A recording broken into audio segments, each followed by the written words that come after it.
Welcome to this advanced demonstration of a complete head-to-toe nursing assessment.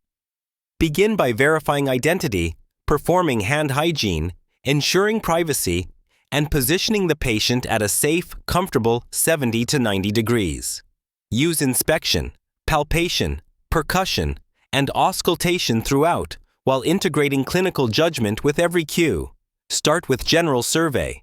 Observe appearance, posture, grooming, respirations, facial symmetry, distress, orientation, mobility, and speech.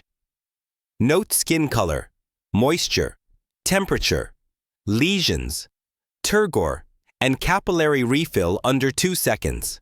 Assess for pallor, cyanosis, jaundice, or signs of poor perfusion. Move to neurological status.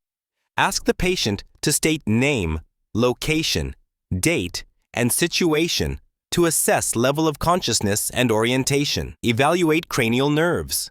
Ability to smell for cranial nerve 1, visual acuity and fields for cranial nerve 2, extraocular movements for cranial nerves 3, 4, and 6, facial sensation and jaw strength for cranial nerve 5, facial movement for cranial nerve 7, hearing for cranial nerve 8, gag and swallow for 9 and 10, shoulder shrug for 11, and tongue movement for 12.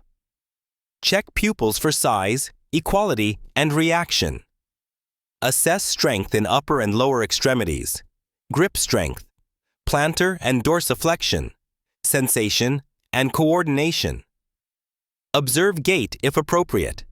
Cardiovascular assessment begins with inspection of chest, color, and precordial movement. Palpate for heaves or thrills. Auscultate heart sounds at the 5 major landmarks: aortic, pulmonic, Erb's point, tricuspid, and mitral. Identify S1 and S2, listening for murmurs, rubs, or gallops. Assess apical pulse for 60 seconds. Palpate peripheral pulses, radial, dorsal pedis, posterior tibial, grading from 0 to 3+. Note edema, temperature differences, varicosities, and capillary refill. Proceed to respiratory assessment.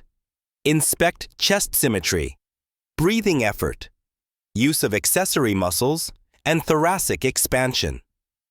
Auscultate posterior, lateral, and anterior lung fields in a systematic pattern. Identify normal breath sounds: vesicular, bronchovesicular, bronchial. Detect abnormal findings such as crackles indicating fluid, wheezes suggesting bronchospasm, raunchy from secretions, or diminished sounds indicating consolidation, effusion, or pneumothorax. Evaluate respiratory rate, rhythm, depth, and oxygen saturation. Now complete abdominal assessment using proper sequence. Inspect, auscultate, percuss, then palpate. Observe contour, symmetry, scars, and movement. Auscultate all quadrants for bowel sounds, noting frequency. Listen for bruits over the aorta, renal, and iliac arteries. Percuss for tympany and dullness. Lightly, then deeply palpate for tenderness, guarding, organ size, or masses. Assess for rebound tenderness, which may indicate peritoneal irritation. Ask about last bowel movement, appetite, nausea, and voiding. Move to the musculoskeletal system.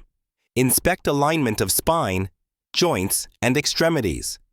Assess active and passive range of motion in major joints. Evaluate gait, balance, and ability to transfer. Check for swelling, crepitus, deformities, or limitations. Strength test all major muscle groups using 0 to 5 scale. Assess the integumentary system throughout the exam.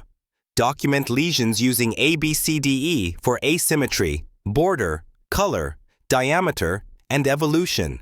Inspect bony prominences for pressure injuries. Palpate for temperature, moisture, texture, and edema. Perform focused assessments as indicated. For cardiac concerns, prioritize jugular venous distension, edema, and heart sounds. For respiratory issues, expand to egophony, tactile fremitus, and percussion for dullness. For neurologic complaints, deep into NIH stroke scale, coordination tests, and reflexes. Conclude with safety assessment, fall risk indicators, IV site condition, catheter status, drains, and equipment placement. Summarize findings, identify urgent concerns, and document thoroughly using concise, objective language. A complete head-to-toe assessment is more than a sequence. It is dynamic interpretation that reveals stability, deterioration, or early warning signs. Mastery of this skill anchors all clinical judgment.